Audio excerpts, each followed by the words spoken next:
All right, so coals have been going. Now, here's what we're going to do.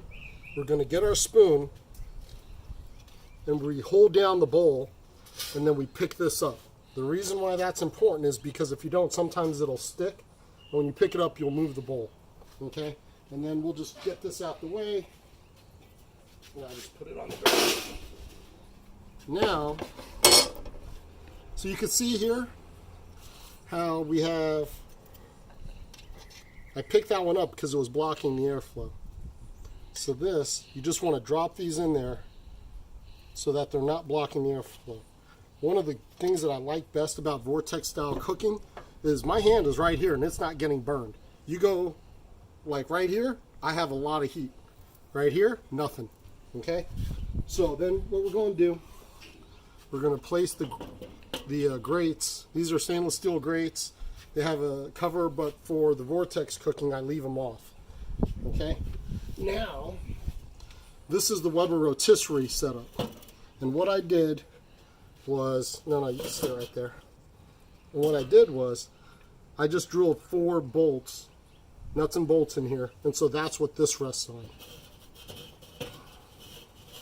So when you have your own grill, you know how to do this. And then we're going to put this on. Watch that. Okay?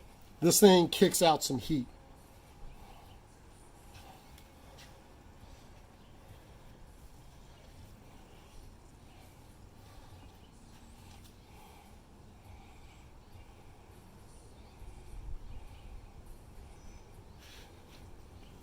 Where's that glove at? All right. So now, as far as so it's probably going to go all the way down to the F. It's probably going to make one full revolution.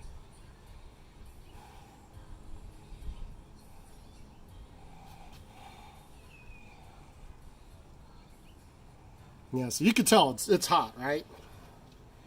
Now, here's what we do. As far as cleaning the grates, so we just get the wood, and you want to make sure that when you get them, when you're cleaning the grates, what you want is just not to use a chemically treated one.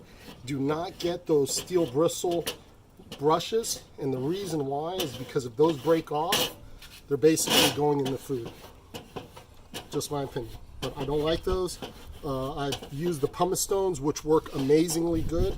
But the problem is then you gotta scrape off and wash off all that pumice, all those griddle bricks off. So I found just a regular piece of wood is the best. Now we gotta do the bottom one.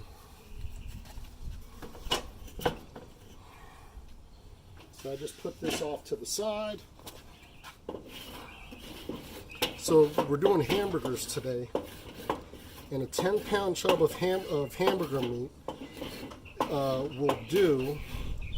will divide up evenly at 7.5 ounces. So make all your burgers 7.5 ounces, and it'll come out good.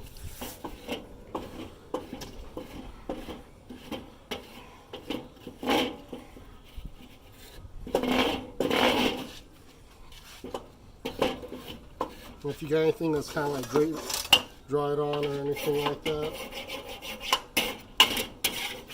And then if you got to wipe these off, don't get a paper towel. Just get a piece of cardboard or something like that. You know, from an old box, Amazon box or something. And get those off. Okay, now as far as your grilling items, this is your number one thing right here. Okay? Just a regular pair of stainless steel tongs.